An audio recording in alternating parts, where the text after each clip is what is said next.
Hi everyone. A couple of months ago, I went to Montreal for the very first time, and it was fabulous. In the neighborhood was a great little French bakery called Olive and Gourmand, and I was there every day getting breakfast. They had a wonderful cookbook for sale, and I bought it. And they had this recipe for an oatmeal chocolate chip cookie that looked so good, so I had to make it. That's what I'm doing today. I've only left a couple of ingredients out. They had put crystallized ginger in it and some coconut flakes, and I didn't have either, but these are so good the way they are. There's a hint of orange zest and a little bit of cinnamon, and it totally brings these to a different level. Please enjoy the video. I hope you get to make these. They're so different and so wonderful. If you haven't had a chance to subscribe to my channel yet, please do. I would love it. And you'll find the ingredients listed below in the description box and the full recipe at Diane's World Cooking on Facebook. Have a great day.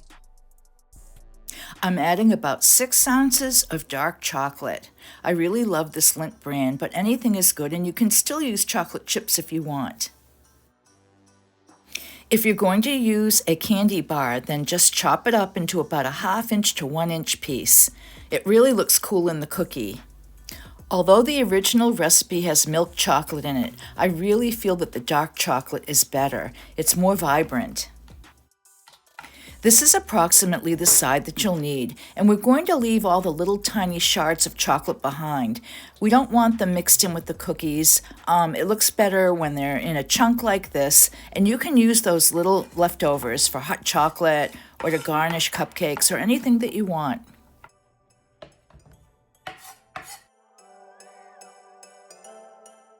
It's good to get this done ahead of time. You'll want to get your dry ingredients all together and put aside. So get your flour in a bowl along with your oatmeal and along with your baking soda. Make sure to use the regular old-fashioned oats. You don't want the instant ones. They would dissolve in the cookie and it wouldn't have the nice texture that it does. I found that the cookie had a beautiful texture to it. It was a little bit soft on the inside and a little bit crunchy on the outside. It was very similar to a typical chocolate chip cookie.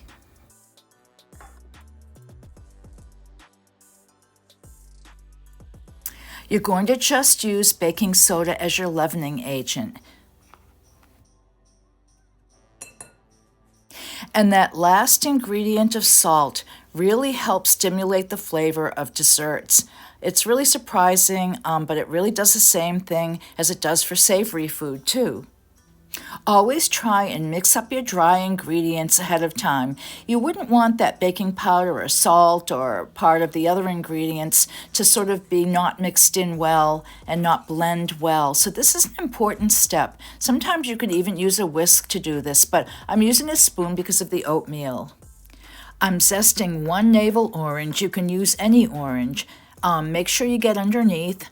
And this is going to be added with the dry ingredients. I'm going to be using 1½ sticks of unsalted butter. Make sure that they're really cold. This keeps your cookie sort of nice and fat, and it doesn't melt your cookie down to a flat one.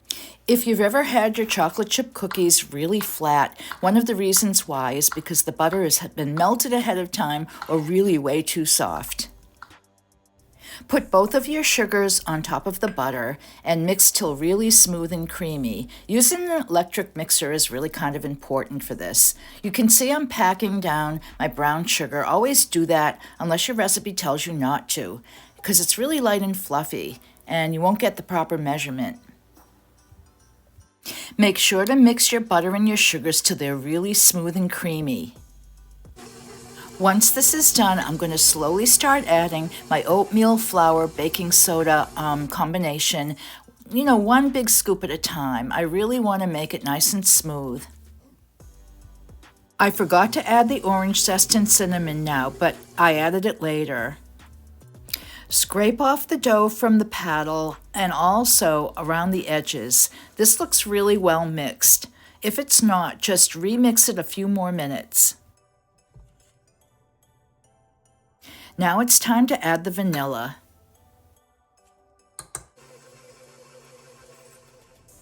I'm adding my cinnamon now, and also I'm going to add my orange zest. But as I mentioned before, make sure you add this earlier with your dry ingredients. It was a little tough to mix this in.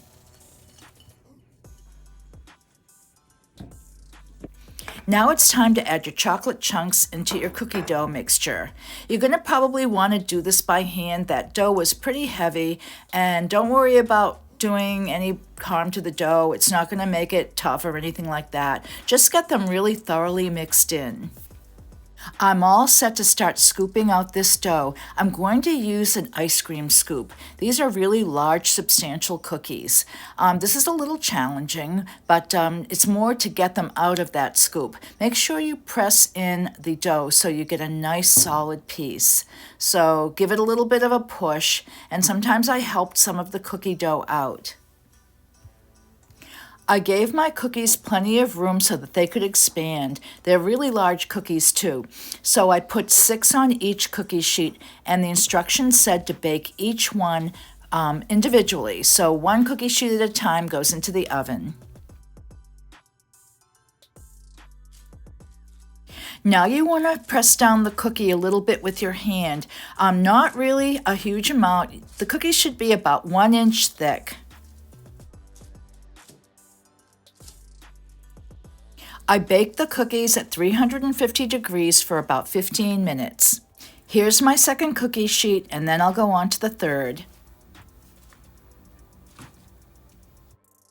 Here they are, fresh out of the oven. You can see some of those big chocolate chunks have melted, and that's absolutely appropriate. Because of the oatmeal, they don't really turn a darker brown like traditional chocolate chip cookies, but the bottom is a light golden brown, as you'll see. I think this recipe is a real winner. These are real gourmet bakery style cookies that you'd have to pay a lot of money for. So why not make them in your own kitchen and save lots of money? So it's time to do a taste test. They came out of the oven and I let them sit for about 20 minutes. But I think that if you let them set for a lot longer, they're really going to firm up even more, and you're going to love that little bit of a crunch on the outside. Let's try one. This one looks pretty good. It's nice and golden brown in the bottom. So let's break this in half, and ooh, look at those chocolate chunks. So time to taste.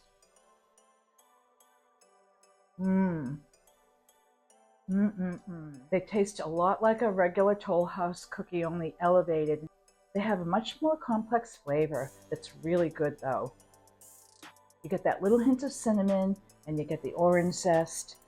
You can see how gooey that chocolate chunk got, and that's going to harden up a little bit as these sit. Boy, with a good cup of coffee or tea, or a nice tall glass of milk. These are great. Thanks for watching, and I hope you get to view another one of my videos really soon.